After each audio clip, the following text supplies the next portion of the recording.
Okay, I was doing my writing this morning, as I pretty much every workday, and I got distracted by a curious thought that had occurred to me many years ago. I don't know how many, not many years ago, a few years ago.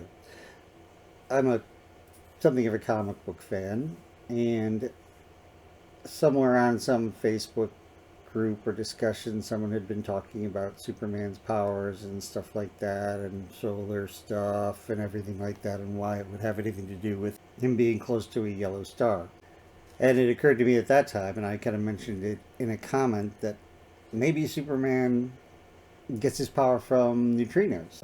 Maybe the Kryptonians evolved a configuration of normal matter that could interact and absorb neutrinos in the environment and store them and use them for other forms of energy, even potentially giving off neutrinos at will in large enough amounts to allow one to fly. Could be done in principle. If you had enough neutrinos pushing out in one direction, you would fly in the other direction by simple Newtonian mechanics, but the neutrinos coming out of you wouldn't affect any ordinary matter behind you because neutrinos don't interact with ordinary matter to any significant degree. Okay. I thought that seemed at comic book level science, please. We're talking science fiction at the comic book level, so don't be too hard on me for thinking about these kind of things. It's just fun and silly. And I wondered, well, could that work? But I mentioned it in the comment. Not nobody else even responded to my comment. Apparently, they didn't think that was interesting enough. So I was just saying, all right, whatever. And I, in recent years, have hardly spent any time on Facebook. I share things on Facebook and I post things and so forth, but I rarely get on to read other things, which is a bit hypocritical, but it gets me depressed and stressed out, and I don't need more things to do that.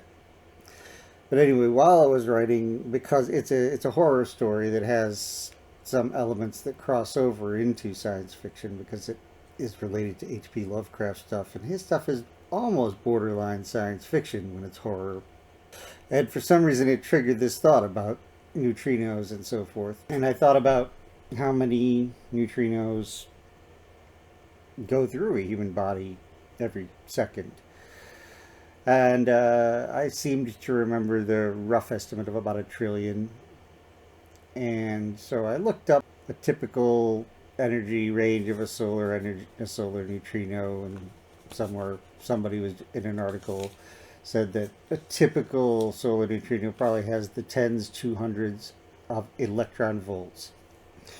For those of you who don't know, an electron volt is a measure of the amount of energy an electron would pick up, in kinetic energy in this case, by being accelerated through a differential, a potential difference of 1 volt. It's not a lot of energy, obviously, but it's useful at the scale of things like neutrinos and subatomic particles.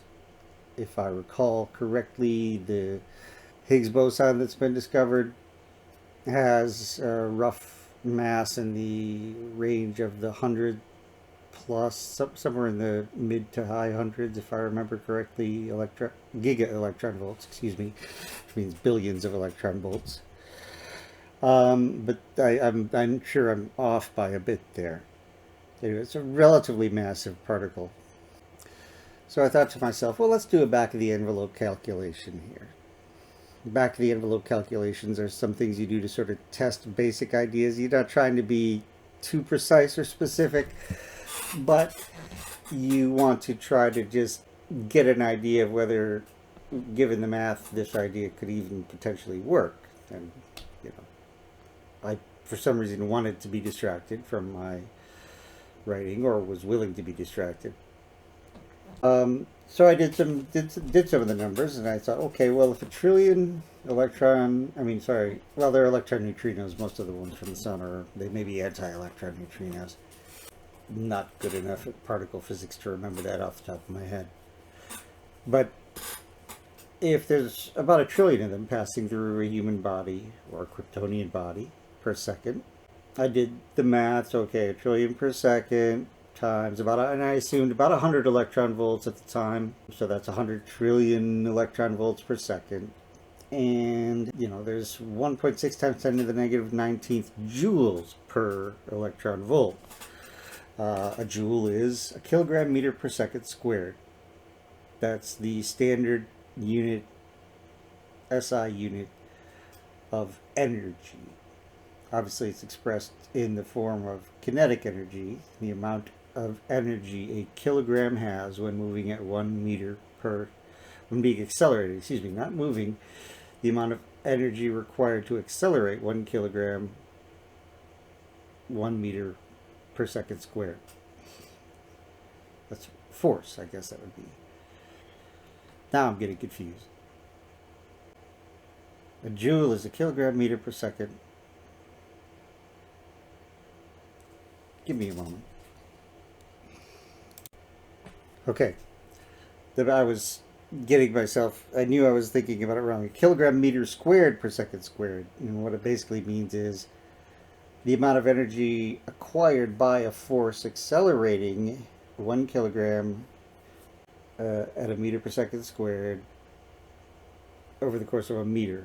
So times a meter, basically, the amount of energy that takes up. I'm expressing it wrong. Basically, the SI unit of mass is a kilogram. SI unit of acceleration is meters per second squared. Kilogram meters per second squared is the SI unit of force, the Newton. And a Newton meter, Newton times a meter, Newton of force over a meter is a joule. And a watt is a joule per second. So anyway, I did some math and I thought I got 1.6 times 10 to the negative 5th joules per second. So 0.000016 joules per second. That doesn't seem like a lot. Over a minute, that comes out to be about 9.6 times 10 to the negative 4th joules per minute. 5.8 times 10 to the negative 2 joules per hour. That's not a lot. Just to give you, that's 0.058 joules per hour. 1.4 joules per day, 500 joules per year. That didn't seem like a whole lot.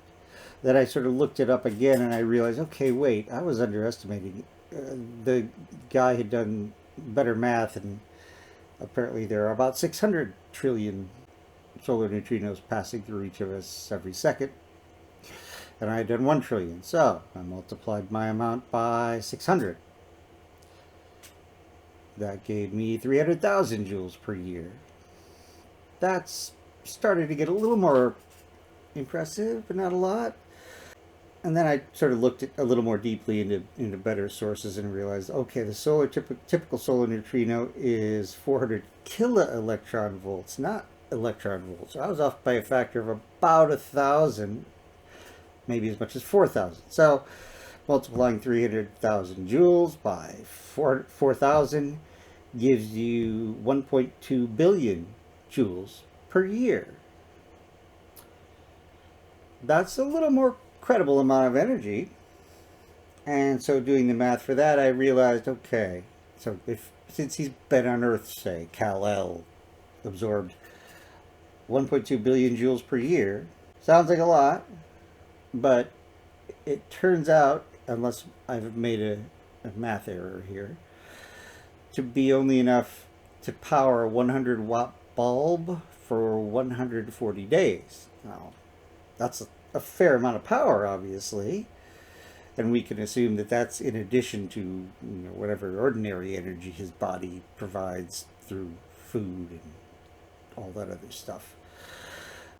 But it basically ends up not being terribly impressive, because there are plenty of things that Superman does that are way more energy intensive than a 100-watt bulb. And he couldn't even run one for an entire year on the energy he absorbs over a year.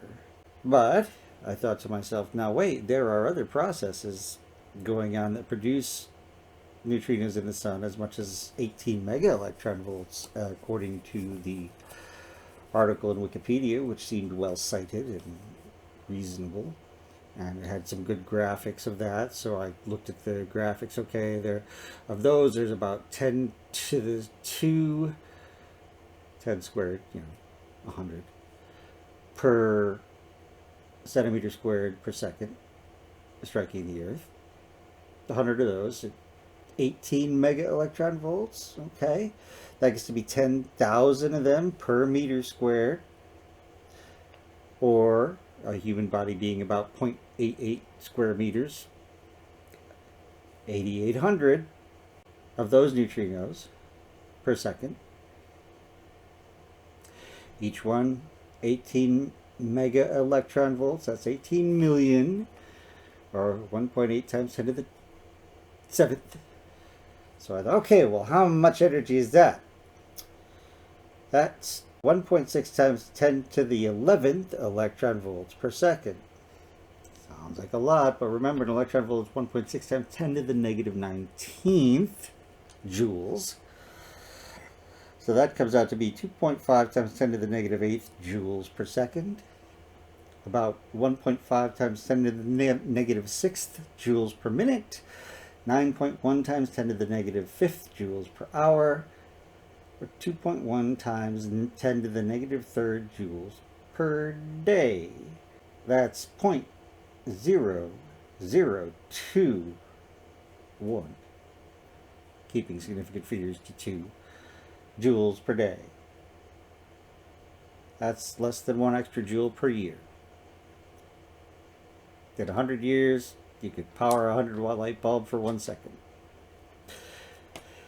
So, at least based on our understanding of solar neutrinos, and the idea of being solar neutrinos, because obviously the standard thing for Superman is that he has to be close to a yellow sun to get this energy. And I thought, well, a yellow sun is an active sun. Our sun is in the middle of its life scale. And so it was producing a steady stream of neutrinos. A dying red sun, late in its... Now, the center of a red sun, by the way, when it goes red giant, is going to be hotter than the center of our sun. And that's why it swells up so much. But I'm assuming it's later on, or the red sun would be past the stage of active fusion, and so maybe produce fewer neutrinos. I could see a point in time where it might produce more. But maybe too many neutrinos overwhelms their system, like giving them neutrino diabetes or something. And that might be why their powers go away when they're in that. And then if that's the case, then being near a blue star would really wipe them out, I would think. So anyway, basically looking at this, I don't see how Superman could have the powers that he has based on just neutrinos. I mean, we don't see how Superman could have the powers he has at all, but trying to think of plausible, at least comic book level sci-fi to explain it.